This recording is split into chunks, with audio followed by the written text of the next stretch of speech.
It's a discussion class for us. Yes. Before I proceed, today is International Men's Day, so I would like to say Happy International Men's Day to all the men in the house.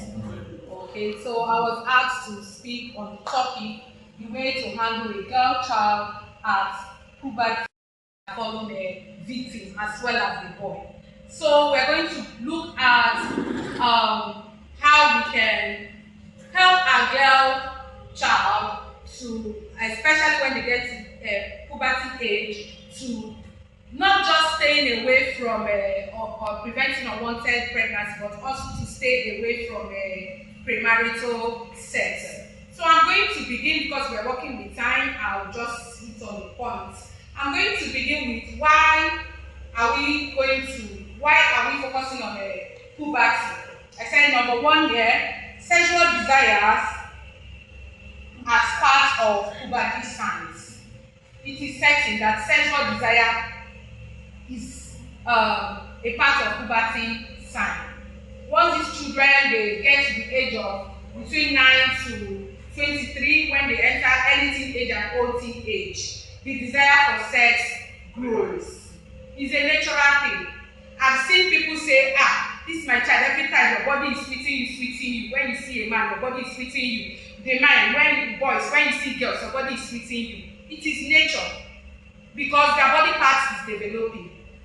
They are developing sexual organs. So it shows that those parts are functioning. Okay, so it's not that the child is possessed. I've heard some parents say, this child is possessed. So when you see a man, you just be doing anyhow. It is part of their growth and development. That's why we don't need to wait for them to become adults. Or just like mommy said, out of timidity, we don't want to speak to them and we allow them to learn on their own. We need to understand that this is part of their growth and development. So once they get to that stage, we start talking to them about sex, just to help them overcome that sexual desire. And that as they grow up, they begin to know that those things are not true. Like sometimes we say when a man touches you, you get pregnant. At that growing childhood stage, they see that it's just a mere touch. But as they grow to 9 years, they begin to understand that it's not just ordinary touch. It's unlike when you even tell them, stay here, and they stay. Now when you say stay here, as they proceed to puberty age, you see them, they'll be like, why is mommy even asking me to stay here? I want to know why mommy is asking me to stay here. So they see people, you tell them don't take alcohol, but then they see people take alcohol and nothing happens to them. So they want to be like, why are they even saying we should not smoke, we should not take alcohol? But there are people who take these things and nothing happens to them. So it is the age of discovery for them, puberty age. So they want to try out new things, and sex is not left out as part of the things they want to try out. They want to be like, how does this thing feel? How does this thing that mommy and daddy do in closed doors? How does it feel like? So it's normal for them to feel that way once they get to puberty stage. So we should not embarrass them when we see them displaying such attitudes. It is part of their growth and development. All we need to do is to guide them right. Then I proceed to the next phase, which says ways to handle them before sexual indulgence. But then we need to also consider them not even getting into having sex before we now begin to say, okay, if they started having sex, how can they prevent unwanted pregnancy? So I said here, number one, boost their self-esteem. It's not a bad thing to say, oh my daughter, you're looking so beautiful. Oh, you're properly dressed. Oh, this is my daughter. Even from birth. That's why I always like those mothers. You see those mothers, nobody's ugly on the side of God. But then you see some our man mentality, we begin to tag people ugly and fine. Okay, so there are some cases that we see some children will just be like, this child is so ugly, black and ugly. But the mother will name this child as the princess, queen. I don't know if you understand it. Yeah. It is a good way of complimenting your child. The child grows up. If the child doesn't, but because of the name, the name inspires the child. I don't know if you understand what I'm trying to say. So that is how it is when they get to this stage. They need your compliments. When you don't tell a child, you just like even a woman, as I am like this. If you don't have a husband that compliments you, it's very easy for you to smile like that one outside that will always compliment you. But when you always compliment your children, oh, you look beautiful, you look so nice, this is what you're wearing is fine.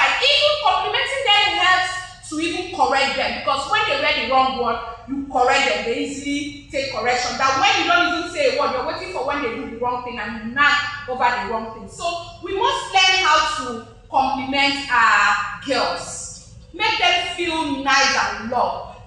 So let's also shun unrealistic standard of beauty. The third one is monitor and foster integrating relationship. Know who your children are relating with. Who are their friends? Are they the kind of persons that will influence them positively or negatively? They are still under your care at puberty stage. So you still have every right to choose friends for them. So anybody that is not in line with what you wish for your child, then you should be able to cut that relationship. But then don't be too quick to cut relationship and create enmity. It's just a way of saying, avoid this person, avoid this person. Okay, so you need to monitor who they visit. You need to monitor who they mix up with. And as much as you monitor who they meet and who they mix up with, you should also be able to make create friends on your own for them. Oh, I love this girl. I would like this girl to be your friend. I don't know if you understand what I'm trying to say. Okay, those people you like, oh, I like this girl to be your friend. Please always go to it, because you've seen some good qualities in that person and you want them to imitate. The third one is care and provide their needs. Care and provide their needs. You know, questions will always come up at this point. What if I don't have it? Now that's why the word care is attached to it. You must not have everything for you to be caring. There are some parents who have, yet they don't even know when their child needs it. I always talk about my late dad. It's not all about whether you are a man or you are a woman. Try to give your children, be sensitive. That's the word I was looking for. Being sensitive to their needs. And even when you don't keep quiet. That's the caring. Oh, Ada, I know that I'm supposed to have bought these things for you, but I don't have money now. I hope to get money and I'll provide it. Somehow you are giving them hope, not to go out and fall busy. I don't know if you understand what I'm trying to say. Ask who need this thing, but it's just that you've not been able to get money to provide them. Avoid sex triggers. Help your children to avoid sex triggers. What are the kind of movies they watch? What are the kind of pictures around your home, around your vicinity? What are the kind of words you as parents, what do you say? What do you do before your children? I know how many of you heard about the secondary school boy who recently kept camera in the parents' room and videoed them and started asking, took the video. The next day he left the camera. The next day he took it, went to school and started showing the children. Look at my mother's ring too. What is your mother's ring too? Go and find out your mother's ring too. It went viral. It's just a recent thing, about 2 months now. So I don't know what would have made a child to do that. Even if a child has learned something bad at home, for the child to have that mind to do this, the mother or the father must have been loose. So the extent that they might even be discussing rubbish for the children. Their friends will come and they stay before the children and just rubbish and say certain things. So you need to help your children avoid things that will trigger sexual desire. Words of mouth, things they watch, books they read, all those things can help to trigger sexual desire. Even you as a parent, what do you wear at home? My kids are in boarding school. I can wear anything because I'm alone with my husband.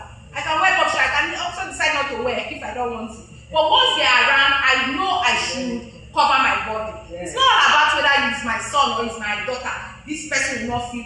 They may not feel it for you, but they look at you and they may imagine it with somebody else. Besides, they're not negligent of the fact that even parents now sleep with their children. After all, the recent one that avoid those things. Expose them to high ideals. Expose them to high ideals. That means people they should imitate. There are people in the Bible who were virgins. We can use to talk about, teach them. There are people in the real world who are living good lives that we can also use to teach them. Like me, I'm a Catholic. We always teach our children with sex. Like I named my daughter Saint Claire. Saint Claire was known for set goals with them and always remind them of it. Have you ever sat down to set goals with your kids? You don't need to wait till they're adults. At 9 years, what would you like to be in the future? It's possible that their career can change. But you can make them see things ahead. Oh, in 10 years' time, what will you be? Oh, in 5 years' time, what will you become? Oh, in so time, what will you become? And you always keep reminding them.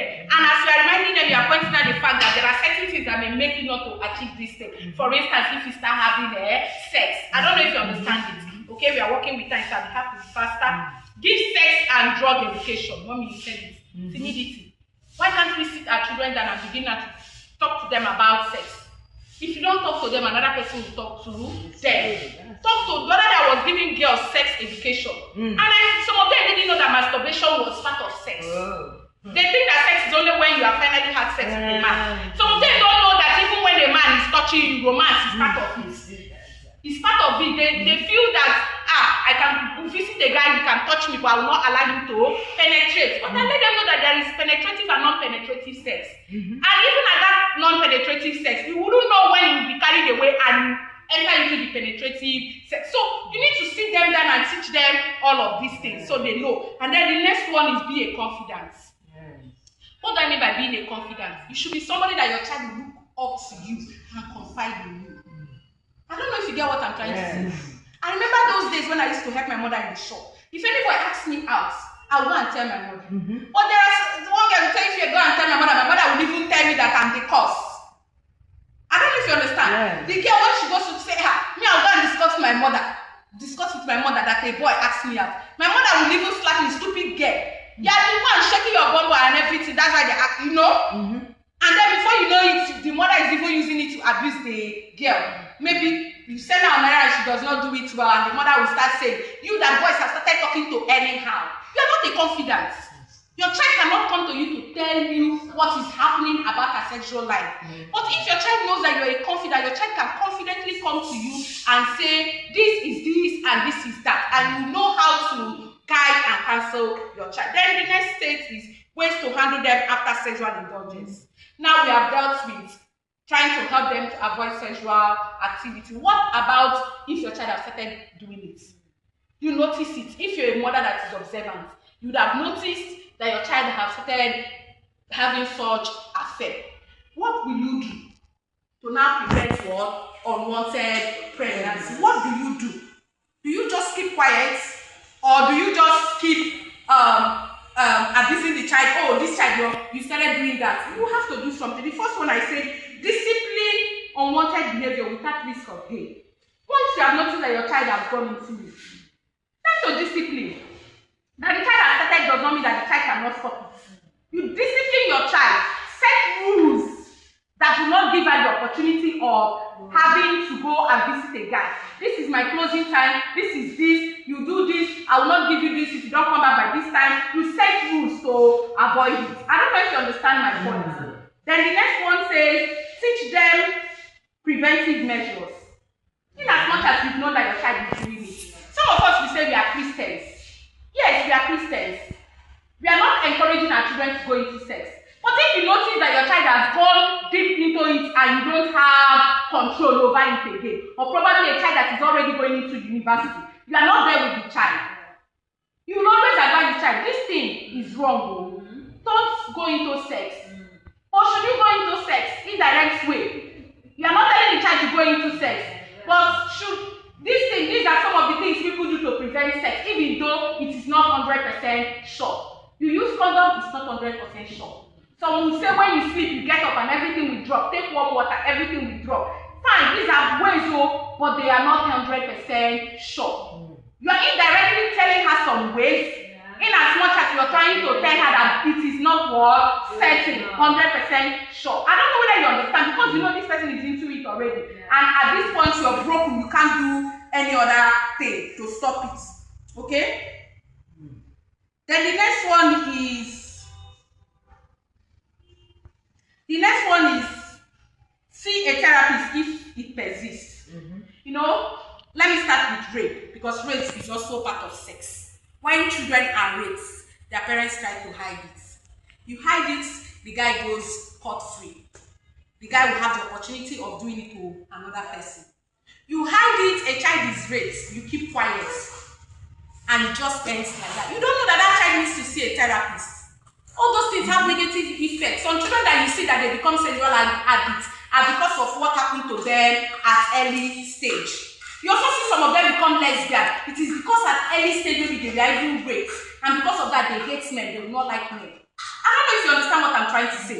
So when things like this happen, they should see a therapist. Even if your child has started it, it doesn't mean that the child cannot stop it. You can also take the child to see a therapist, because you may not know all the stages. You know, when you meet therapists, there are stages they follow. Take them to see therapists to also do what? Counsel them. And then the last one, I say, be involved in their relationship. That's when you have known that you don't have control. Be involved. Try to know what happened and what did not happen. Like I said earlier, if you're a confidant, your child will be able to tell you everything. I don't know if you understand. And from there, you'll be able to count. And to wrap it up, I say, expose them to God. That is the most important thing. They should know the word of God. They should know the Bible. They should be involved in church activity to help them. You should pray with them. Build them up spiritually. Let them know more about God. Thank you.